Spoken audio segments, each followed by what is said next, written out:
இனிய தமிழ் வணக்கம். வெல்க தமிழ். இன்னைக்கு இருக்கிற காலகட்டத்துல நாம எந்த மேற்படிப்பு படிக்கணும் அப்படின்னு நினைச்சாலும், எந்த ஒரு வேலை வாய்ப்பை அடையணும் அப்படின்னு நினைச்சாலும் நமக்கு என்ட்ரன்ஸ், அதாவது நுழைவு தேர்வு என்பது கட்டாயமாக்கப்பட்டுள்ளது. அப்படிப்பட்ட டிஎன்பிஎஸ்சி, டிஆர்பி, டெட்டு இந்த மாதிரி தேர்வுகள்ல நமக்கு நிறைய கேள்விகள் கேட்பாங்க. அப்படி தமிழ்ல உங்ககிட்ட ஒரு சில கேள்வி கேட்கிறேன், உங்களால சொல்ல முடியுதா அப்படின்னு பார்க்கலாம். ஒல்கா புகழ் தொல்காப்பியம் யாத்த தொல்காப்பியரை ஒல்கா புகழ் தொல்காப்பியர் அப்படின்னு சொல்லுவாங்க. ஒல்கா புகழ் தொல்காப்பியன் புலன் அழுக்கற்ற ஜிதேந்திரியன், அதாவது அந்தணாளன். யாரு? அதிக பாடல் இயற்றிய பிராமண புலவன் கபிலன் அவர்களைத்தான் புலன் அழுக்கற்ற அந்தணாளன் அப்படின்னு சொல்றாங்க. உச்சிமேற் புலவர்கொல், ஆமாங்க, நச்சினார்க்கினியர். உரையாசிரியரில் வல்லவரான அவரை உச்சிமேற் புலவர்கொல் நச்சினார்க்கினியர்.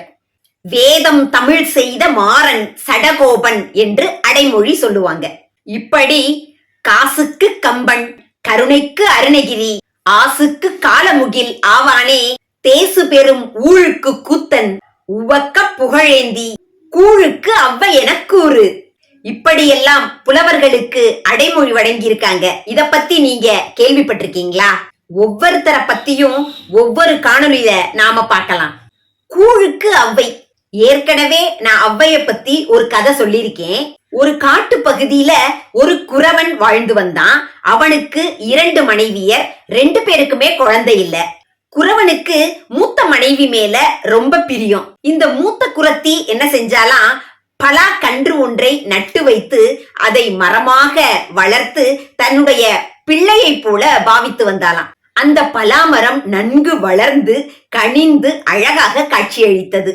இரவும் பகலும் தன்னுடைய பிள்ளையாகவே நினைத்து அதன் மீது மிகுந்த அன்பு கொண்டிருந்தாள்.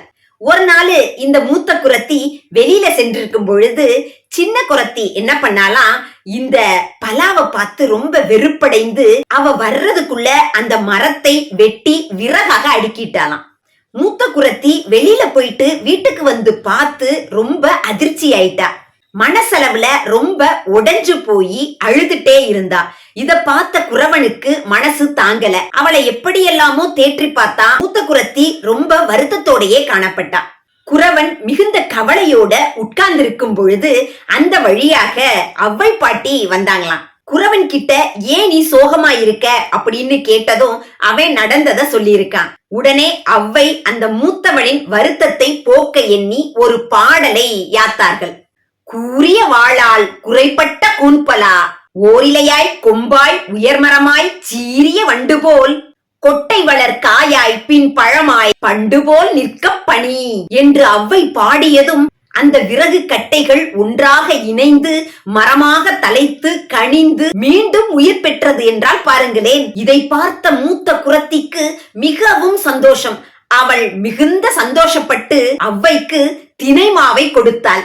அவ்வை தன்னுடைய தொங்கு மூட்டையில் அந்த தினைமாவை எடுத்துக்கொண்டு சோழனுடைய அவைக்கு சென்றாள். சோழ மன்னன் தொங்கு மூட்டையில் என்ன உள்ளது என்று கேட்டார். உடனே அவ்வை, கூழை பலாத்தலைக்க பாட குறமகளும் மூளை குழக்கு திணை தந்தால் சோழாகே, உப்புக்கும் பாடி புளிக்கும் ஒரு கவிதை ஒப்பிக்கும் என்றனுளம் என்று பாடினார். அதாவது உப்புக்கும் பாடுவேன் புளிக்கும் பாடுவேன் என்று அவ்வை பொருள்பட பாடுகிறாள். இது போலவே சிலம்பி என்ற ஒரு பெண் கம்பரை அணுகி, அரசர்களுக்கெல்லாம் பாடுகின்றீர்கள், எனக்கும் ஒரு பாடல் பாட வேண்டும் என்று பணிக்கின்றாள். கம்பரோ, நான் பாடல் பாட வேண்டும் என்றால் எனக்கு 1000 பொன் தேவை என்று கூறுகின்றார். அவள் தான் சிறுக சிறுக சேமித்து வைத்திருந்த பணத்தையெல்லாம் ஒன்று திரட்டி 500 பொன் தான் உள்ளது, இதற்கு பாடுங்கள் என்று கம்பரிடம் கூறுகிறாள். உடனே கம்பர், தண்ணீரும் காவிரியே, தார்வேந்தன் சோழனே, மண்ணாவதும் சோழ மண்டலமே என்று பாதி வெண்பாவை பாடி 500 பொண்ணுக்கு பாதி வெண்பாதான் பாட முடியும் என்று கூறிவிட்டார். சிறிது நாட்களுக்கு பிறகு அவ்வை அந்த வழியாக வந்த பொழுது சிலம்பு வீட்டு சுவற்றில் கரையில் இவ்வாறு எழுதப்பட்டிருந்ததை பார்த்தாள். இது என்ன, இந்த வெண்பா பாடல் பாதியோடு நிறுத்தப்பட்டுள்ளதே என்று கேட்டிருக்கின்றார். அதற்கு சிலம்பியும் நடந்ததை கூறியிருக்கின்றாள். தாகமாக இருந்த ஔவைக்கு அந்த சிலம்பி கூழை கொடுத்தாள்.